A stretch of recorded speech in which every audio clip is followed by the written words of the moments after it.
Les débats sont presque clos. Peut-être que ne restait que la descente sur les lieux.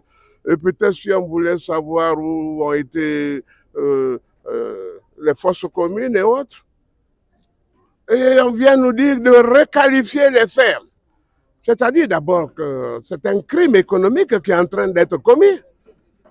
Avec tout ce qui a été fait ici, tous les investissements, toutes les forces d'ordre et de sécurité qui sont là, et tous les magistrats qui sont logés, qu'on nous dise de revenir à la case départ, de requalifier les faits pour que ce soit, disons, peut-être qu'il le dit ça ou pas, que ce soit de l'apanage de la Cour pénale internationale. C'est une déception et je crois que d'abord, il y a trop de choses qui ont été dites par les avocats. Nous avons produit des documents.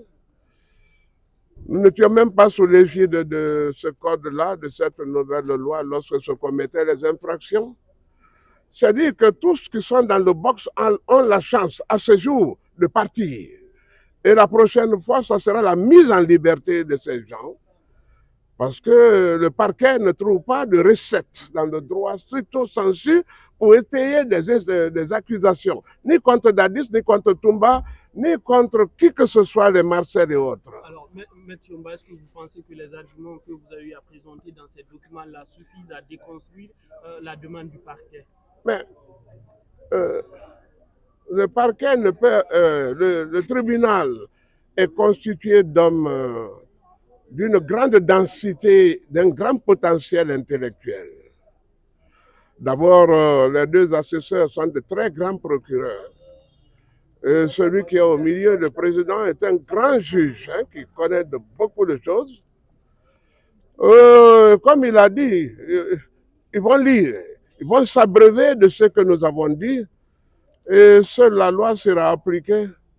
Or, nous sommes dans un procès à connotation nationale et internationale qui a dépassé les limites de l'Afrique au point que ce ne sont même plus ces accusés qui sont à la barre parce que le monde entier s'est déjà fait une intelligence de cette affaire.